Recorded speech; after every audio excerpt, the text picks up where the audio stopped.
പ്രിയപ്പെട്ട സഹോദരിമാരെ, സഹോദരന്മാരെ, ഇന്ന് അസർ നിസ്കാര ശേഷം നമ്മുടെ ചെരണ്ടത്തൂർ പള്ളി ഖബർസ്ഥാനിൽ ഒരു മയ്യത്ത് മറമാടുന്നതിൽ പങ്കെടുത്തു.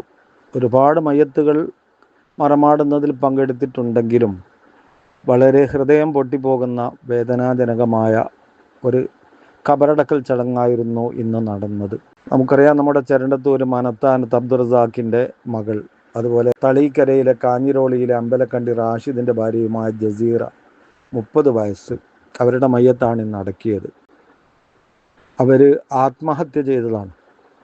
ഇന്നലെ വെള്ളിയാഴ്ച ഭർത്താവ് പള്ളിയിലേക്ക് പോകുമ്പോൾ ജസീറ പറഞ്ഞു, നിങ്ങൾ 2 ചോറ് വാങ്ങി വരണം, എനിക്ക് ക്ഷീണമുണ്ട്, ഭക്ഷണം ഉണ്ടാക്കാൻ പ്രയാസമുണ്ട്, അതുകൊണ്ട് നിങ്ങൾ 2 ചോറ് വാങ്ങി വന്നോ എന്ന് പറഞ്ഞതാണ്.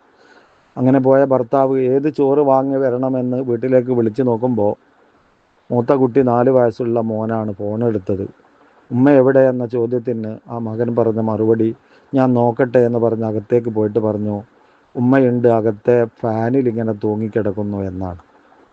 ഹൃദയം പൊട്ടിപ്പോയ റാഷിദ് ഉടനെ വീട്ടിലേക്ക് എത്തി രക്ഷിക്കാൻ ശ്രമിച്ചെങ്കിലും കഴിഞ്ഞില്ല. 1.5 വയസ്സുള്ള മുലകുടി മാറാത്ത കൊച്ചു പൈതലിനെയും 4 വയസ്സുള്ള പൊന്നുമോനെയും വിട്ടേച്ചുകൊണ്ട് ജസീറ ആത്മഹത്യയിൽ അഭയം തേടേണ്ടി വന്നതിൻ്റെ കാരണങ്ങളെക്കുറിച്ച് നമ്മൾ അന്വേഷിക്കുമ്പോൾ കിട്ടിയ വിവരമനുസരിച്ച്, തെറ്റാണോ എന്നറിയില്ല, കിട്ടിയ വിവരമനുസരിച്ച് സാമ്പത്തികമായ ഇടപാടുകളാണ് അവരെ കടക്കണിയിൽപ്പെടുത്തുകയും അത് മാനസികമായ പ്രയാസത്തിലേക്ക് നയിക്കുകയും അങ്ങനെ മരണത്തിൽ അഭയം തേടുകയുമാണ് ചെയ്തിരിക്കുന്നത് എന്നാണ് നമുക്ക് കിട്ടിയ വിവരം.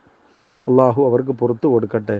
അവരുടെ അറിവില്ലായ്മ കൊണ്ട്, അവരുടെ ചിന്തയില്ലായ്മ കൊണ്ട് ചെയ്തു പോയ തെറ്റ് അള്ളാഹു മാപ്പാക്കി കൊടുക്കട്ടെ. അവരെ അള്ളാഹു സ്വർഗത്തിലാക്കട്ടെ. ആ പൊന്നു മക്കൾക്ക് അള്ളാഹു നല്ല ഭാവി കൊടുത്ത് അനുഗ്രഹിക്കട്ടെ. ആ ഭർത്താവിനും അതുപോലെ അബ്ദുറസാഖിൻ്റെ ഭാര്യക്കും അള്ളാഹു നല്ല ക്ഷമയും സമാധാനവും കൊടുക്കട്ടെ. സഹോദരിമാരെ, നമ്മൾ ശ്രദ്ധിക്കേണ്ട വലിയ വിഷയമാണിത്. ഓൺലൈനിലൂടെയുള്ള സാമ്പത്തികമായ ഇടപാടുകളൊക്കെ പല സഹോദരിമാരും നടത്തുന്നതായിട്ട് ചില സ്ഥലങ്ങളിലൊക്കെ പറയപ്പെടുന്നുണ്ട്. അതൊക്കെ അറിവും കഴിവുമില്ലാത്ത ആളുകൾ കൈകാര്യം ചെയ്യുമ്പോൾ, ഇനി അറിവും കഴിവും ഉള്ളവർ തന്നെയാണെങ്കിലും ഒരുപാട് തട്ടിപ്പിന് സാധ്യതകളുള്ള അത്തരം ബിസിനസ്സുകളിലും ഇടപാടുകളിലും ചെന്ന് ചാടിക്കൊണ്ട് നമ്മൾ കടക്കണിയിലാകുന്നത് വളരെ ശ്രദ്ധിക്കണം. അതുപോലെ നമ്മളെ അത്യാവശ്യങ്ങൾക്ക് വേണ്ടി ബാങ്കിൽ നമ്മുടെ വീടും അതുപോലെ പറമ്പും ആധാരവും ഒക്കെ കൊണ്ടുപോയി വെച്ചിട്ട് പണയം വാങ്ങി കടക്കണിയിലകപ്പെടുകയും, അതുപോലെ തമിയന്മാരായ പലിശ ഇടപാടുകാരോട് പണം കടം വാങ്ങി പലിശ അടക്കാൻ കഴിയാതെ എല്ലാം വിറ്റ് അവസാനം ആത്മഹത്യയിൽ അഭയം തേടേണ്ടി വരുന്ന ഒരുപാട് സാധ്യതകളും സംഗതികളും നമ്മുടെ മുമ്പിലുണ്ട്.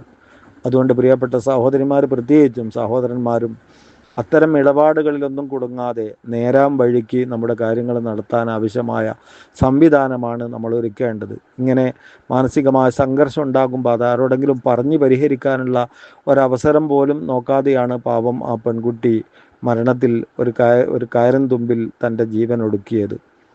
അപ്പോൾ മാനസികമായ അവസ്ഥ എന്നത് വളരെ പെട്ടെന്ന് ആർക്കും തെറ്റിപ്പോകാം. അള്ളാഹു നമ്മളെയൊക്കെ കാക്കട്ടെ. അങ്ങനെയുള്ള അറിവില്ലായ്മ കൊണ്ട് വന്നു പോകുന്ന എല്ലാ പിഴവുകളിൽ നിന്നും അള്ളാഹു നമ്മളെ, ഈ കുടുംബത്തെയും നാട്ടുകാരെ എല്ലാം രക്ഷപ്പെടുത്തുമാറാവട്ടെ. അതുകൊണ്ട് ഞാൻ ആവർത്തിച്ച് പറയുന്നത്, നമ്മൾ സാമ്പത്തികമായ ഇടപാടുകൾ പ്രത്യേകിച്ചും മനസ്സിനെ തളർത്തുന്ന രീതിയിൽ കടക്കണിയിലായി പോകുന്നത് നമ്മൾ വളരെ ശ്രദ്ധിക്കുകയും അത്തരം അപകടങ്ങളിലേക്ക് ചെന്ന് ചാടാതെ സൂക്ഷിക്കുകയും ചെയ്യണമെന്ന് എന്നോടും എൻ്റെ കുടുംബത്തോടും നിങ്ങളോടും വിനയത്തിൻ്റെ ഭാഷയിൽ ഒരു സാഹോദര്യ ബുദ്ധി ഉണർത്തുക മാത്രമാണ്. അള്ളാഹു ആ പെൺകുട്ടിക്ക് മഗ്ഫിറത്ത് കൊടുക്കട്ടെ. പാവങ്ങൾ അള്ളാഹു മാപ്പാക്കി കൊടുക്കട്ടെ. അറിവില്ലായ്മ കൊണ്ട് വന്നുപോയ തെറ്റ് അള്ളാഹു പുറത്തു കൊടുക്കട്ടെ. നമ്മയെല്ലാം അത്തരം ചിന്തകളിൽ നിന്ന് അള്ളാഹു മാറ്റി ഈമാനോടെ നല്ല സമയത്തും നല്ല സ്ഥലത്തും മരിക്കാൻ അള്ളാഹു തൗഫീക്ക് നൽകട്ടെ. ആഫിയത്തുള്ള ദീർഘായുസ് നമുക്കെല്ലാം അള്ളാഹു പ്രദാനം ചെയ്യട്ടെ. ആമീൻ യാ റബ്ബൽ ആലമീൻ. അസ്സലാമു അലൈക്കും.